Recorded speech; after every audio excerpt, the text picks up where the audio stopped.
دیارلسمه سپاره 9 رکوع. أعوذ بالله من الشيطان الرجيم بسم الله الرحمن الرحيم أفمن يعلم أي أغتوك تبيجي أنا ما أنزل إليك من ربك الحق أغتوك نازل شوى دتا ترجاني درب دتانا حق دا مسلمان دا دسيدا كمان هو أعمالك أغتوك جرون دا تبدا نبيجي إنما يتذكر أولو الألباب بشك فد أخلي خواندان دي عقل الذين يوفون بعهد الله أغا كسان جو وفاقي دي الله بعهد سر ولا ينقضون الميثاق أو أخبر وعد بيرتنا ماتي دغه خلق ګټه په اخلي او ولذین هغه خلق ګټه په اخلي یسیدون ما امر الله به ان یوصل چې دوی په وخت کې هغه چې الله حکم دی په وخت پکړای لکه په ټولو انبیاء ایمان لري په ټولو کتابو ایمان لري تفریقه نه کوي او یا دا منه چې د خپلوانو سره وسیله رحمی کوي ګوره دا وسیله رحمی ډیر ضرور شی ده روزي مبارک میاشت ده دغه کې د ليله القدر شپه روانه ده چې د زرو میاشتو د عبادت نه زیات ثواب لري او په دغه کې چې د اول ماقام شي ملائکه دغه تراکوزيږي دومره انداز چې حساب یو الله تعالی ده د خلکو په دعاو کې وسره شریکيږي امين کوي عبادتو کې وسره شریکيږي حتی د خلکو سره مصافحه کوي خو دې په پیګ نه ایبو پلاس حواله کېږي خو موږ نه په پیګور چې جسم ورسره ولګېدو تر سهار پورې چې سهار شي جبرائیل امین غاګو کې ملائکه ته چې ځو بیرته طرف ته اسمان ته دا ملائکه ټوله ورټوله شي بیت الله شریف ته او یو د کې نه پورته کېږي نو ملائکه د جبرائیل علیه السلام نه پوښتنه وکړي چې ته خو د الله رازدار یې خدای پاک د امت رسول الله صلی الله علیه وسلم سره په دغه شپه څه معامله وکړه دا خو ډیره د قدر شپه وه نو دی ورته چې الله تعالی د نبی علیه السلام د امت ګناهګاران وبخل خو څلور ډلې په دغه شپه باندې بخل خدای پاک دې وساتي یو عاقل والدین کوم څوک چې مور او پلار آزار کړی وي چې ترڅو خپل مور او پلار خوشاله نه کی د ليله القدر په شپه خدای نه معاف کوي یو دوم وسیله رحمه قطع کول کوي چې د ورور سره خفا ده د تر سره خفا ده او زوی سره خفا ده او وراره سره خفا ده خوریه سره خفا ده ماما سره خفا ده دا قریبان نه دي د خپلوان که ماما خیر دي که پلارګانې ده دغه خپلوان چې دغه په منځ کې خپلوي وسیله فرض ده دغه چې سره خفا وي چې تر څو دانوي سره جوړ شوي الله تعالی ته وای ارتبر نیک عمل دي چې ملائکه پورته کوي الله تعالی ته الله ورته یو مایل کوي وس چې تر څو دوی جوړ نه کړي دا عمل باندې کوي په دغه شپه نه بخل کی دریمه ډله هغه انسانان چې د دنیایي امور دی وجنه خپګان په منځ کې راغلي وي په دنیا سره خپشي یو خدای د چې سړی بيدینه ده ته نصيحت ورته کې نه مني نو ته ځان تر مرور کې الته خو د شریعت حکم دا چې مرورېږي با تعلق بنور سره ساتي نه په پټي سره جنگ شو په روپۍ سره جنگ شو په سپي سره جنگ شو موږ په پښتنو او په سپویم سره جنگ خپګانې پالکانو چې د درې ورځو نه زیات خپګان سره خبرې سره باندې وي د درې ورځو نه زیات چې ترڅو جوړنې سره کړې د ليله القدر په شپه خدای پاک نه معاف کوي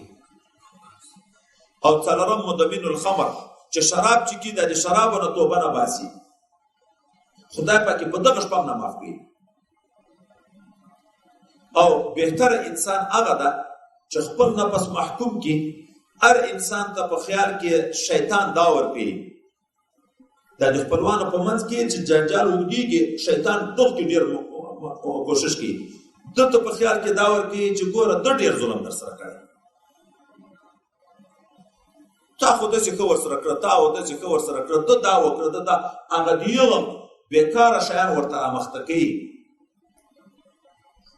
یغه ته بیا په خیال کې دا ایده جانب ظلمونه ورکی چې ما څومره کور سره کړ ته دار سره وکړه ته دار سره وکړه دا بس هغه ګناوي ذهن ته هغه بده ظلم جفا نه بے وفایی دا ورته مخته کوي هغه خوبایي تر پټي چې هغه خېګړی ورسره کړي هغه بیا په ځین کې نه ورولي نو بس بیا په کلو سره مرور وي فساد ذات البيت خفګان په خپل مابین کې نبی رسول الله هي الحالقه در خيون کې ده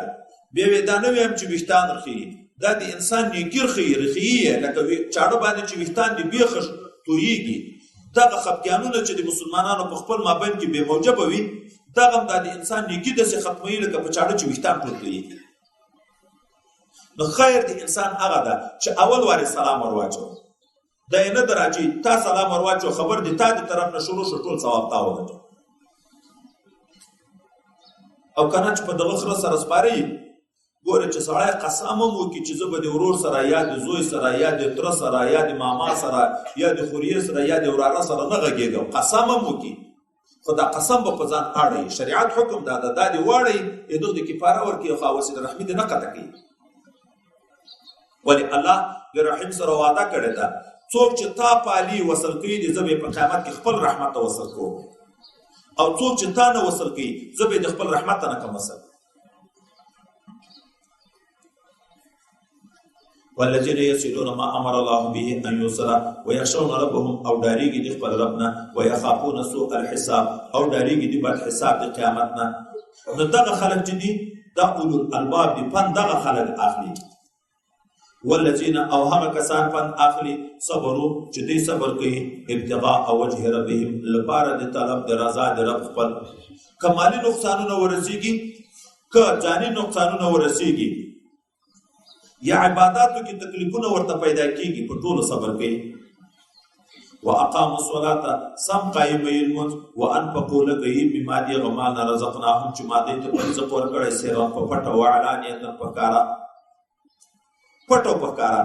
دلته تفسیر لیکي چې اکثر ځای کې قران عظیم شان کې چې د نفقه بحث ذکر کیږي سران مخکې ذکر کیږي علانیتا ورسته ذکر کیږي. نفلی صدقه بهتره ده چې په پټه وي، زکات بهتره ده چې په ښکارا وي.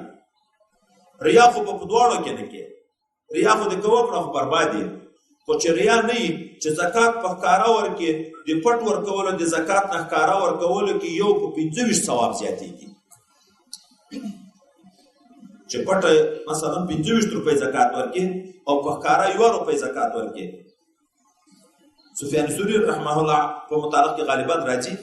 یو لوی محدث مفسر یو بهترین عالم ده وای زکات په چې دوی شو د جمعه اذان په ځای نه ده په د مناره به برسیره ناز په قران بیراو وخته د خلکو دی وړاندې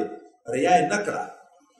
دغه قرض دی پاره وای چې دا نور خلک په تاسو اقتدا وکړي. ډیر خلک داسې دي یو په بل باندې بدګمانه چې خو خپل کې زکات نه ورکړي دومره ډیره دنیا ده په کارای نه لیدل کاغه پټ زکات ورکړي خود لیدل نه نو ځان ته شیطان ته تم دا ورکړي چې هغه مولوی صاحب دم زکات نه ورکړي اجي صاحب دم زکات نه ورکړي نو دایم کړی او چې په کارا شي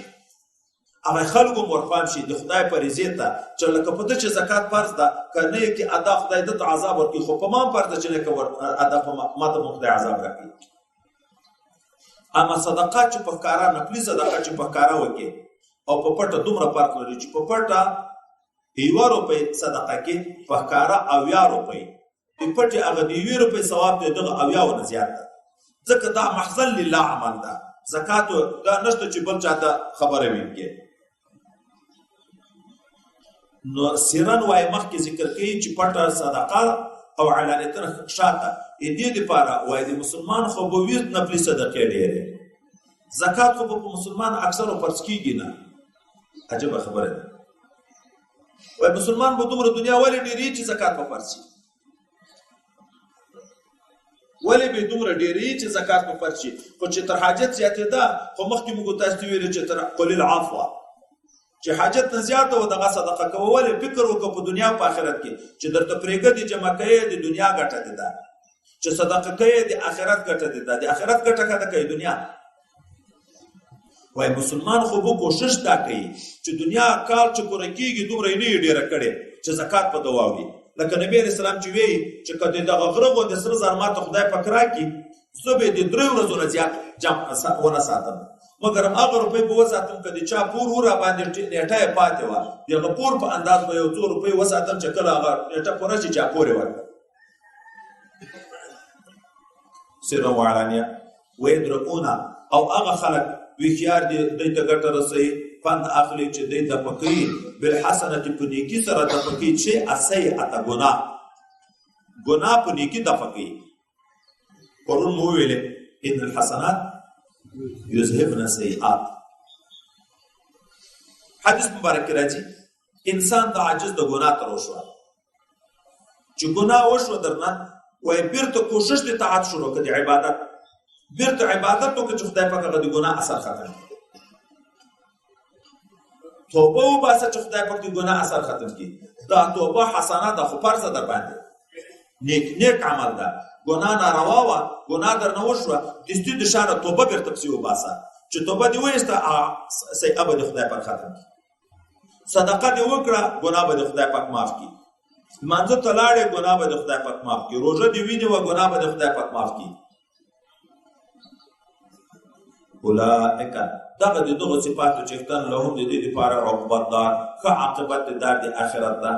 چې هغه چې دي جنات عدن جنتونه دي همیشه اوسېدلو دي یدخلونها چې دوی به هم ننوځي جنت ته ومن صلح من آبائهم وازواجهم وذریاتهم او هغه څوک چې مسلمان وي د دوی د پلارو د دوی د ښځو د دوی د اولادونه هغه به ورسره ننوځي او بیا به په قیامت کې خدای پاک سره یو ځای کوي. دا د غټې رتبې او د کمې رتبې والا خو په دغه آیت کې لوی قانون ذکر شو. مسلمان جنت ته ځي خو پلار یا ښځه یا زوی هلته جنت ته ځي چې ایمان لري. ومن صلح من آبائهم چې ایمان یې نه وي که نوح علیه السلام پیغمبر د خو چې زوی کافر د په دنیا کې هم تباه شو که نه شو کنعان. لوط علیه السلام پیغمبر د ښځه کافره د په دنیا کې هم تباه شو که نه شوه. په آخرت کې چې د نبي نسبت تعلق د نبي خپلوي ګټه ورنه کړه کافر ته نو د بل چا خپلوي به څه ګټه ورکړي. او چې مسلمان شي په مسلمانۍ کې دننه بیا نسب ګټه رسوي. ولې ومن صلح من آبائهم وازواجهم وذرياتهم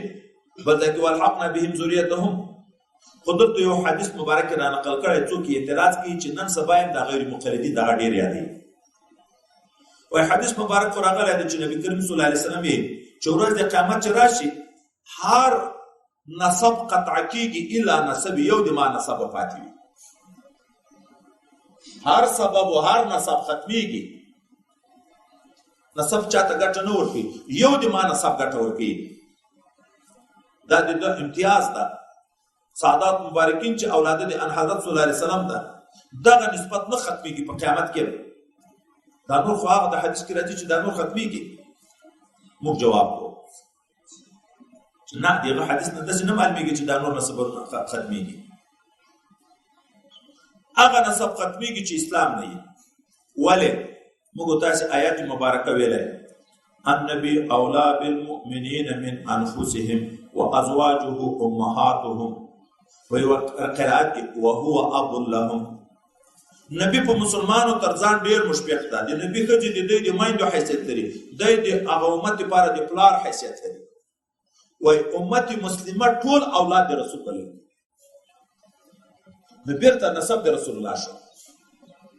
دا موږ چې وایي چې اولیاء ټول اولاده د رسول الله بلل کېږي. علما ربانیین ټول اولاده بلل کېږي. ولې یو نسبي ده چې سیدان دي بل وراثت علما ورثه دي انبیاء دي. وارث د موروث خپل وي که پردی وي. کل تقی و نقی فهو آلی. هر پرهیزګار د ما آل د ما کورنۍ ده. وایي مسلمان ته ګټه شته ځکه نبی علیه الصلاة والسلام خپله نه وایي چې شفاعت لاهل الکبائر من امتي. زه به شفاعت هغه چاته کوم چې ما په امت کې هغه غټې غټې ګناوې کړي که نیک عمل یې کړي هغه خو به خدای پاک هسې بخي. خو چا ګناهګار یې زه به شفاعت ورته کوم چې نسب ګټه نه رسولی خو د نبي سره به هم دا تعلق ختم و. خو امتیان د نبي اولاد وای بلل کېږي. د نبي اولاد بلل کېږي چې اولاد شو دغه نسب نه ختمېږي. والملائکة یدخلون علیهم ملائکې به راننوځي دغه جنتیانو ته من کل باب د هرې دروازې نه او ورته ویایي به سلام علیکم بما صبرتم. سلام دی په تاسې باندې په هغه تکالیفو په سبب چې تاسې په دنیا کې صبرونه کول. فنعم عقبى الدار ښه عاقبت د دار د آخرت دا عاقبت د تاسې ده چې اوس تاسې ته خدای پاک جنت درکړو. والذین او هغه کسان ينقضون عهد الله چې ماتوي دوی وعده د الله من بعد میثاقه پس د محکموالي نه ويقطعون او پرې کوي ما امر الله به ان يوصل هغه څه چې الله تعالی امر وکړی چې ته سره وصل کا انبیاو کې فرق کوي یا کتابو کې فرق کوي یا د خپلوانو سره خپلوي نه پالي ظلم کوي ورسره ويفسدون في الارض فساد کوي په ځکه کې اولئک لهم اللعنه دغه خلکو د پاره بیا لعنت تا ولهم په دنیا کې ولهم سوء الدار د دې لپاره بد عاقبت په آخرت خدای پاک دې وساتي څوک چې وعده ماتي دي الله سره وسیله رحمت قطع کوي په دغه کې ګناهونه او ظلمونه کوي په دنیا کې لعنت خدای د خپل رحمت نه لري چې الله د خپل رحمت نه لري کې بیا توفیق د عبادت څوک ورکړي توفیق سلب شو ذاتي الله خو هغه چاته توفیق د اطاعت ورکړي چې رحمت وکړي چې رحمت تر لري کو نو خو بیا توفیق د عبادت نه ورکړي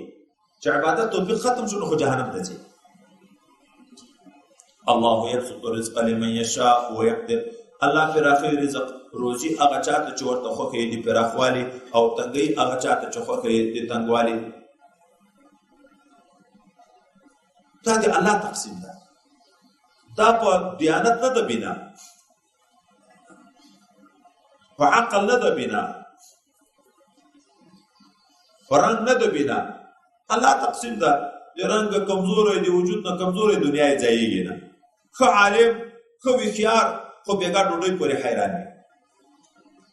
دا تقسیم دی الله دا په دنیا کې څه عزت نشته عزت په دین کې ده وفرحوا بالحیات الدنیا او خوشاله شوی دي دا کافران په ژوند د دنیا باندې ومل حیات الدنیا په آخرت نه د ژوند د دنیا په مقابل د آخرت کې الا متاع مگر ډېر کم حقیر مال ده کم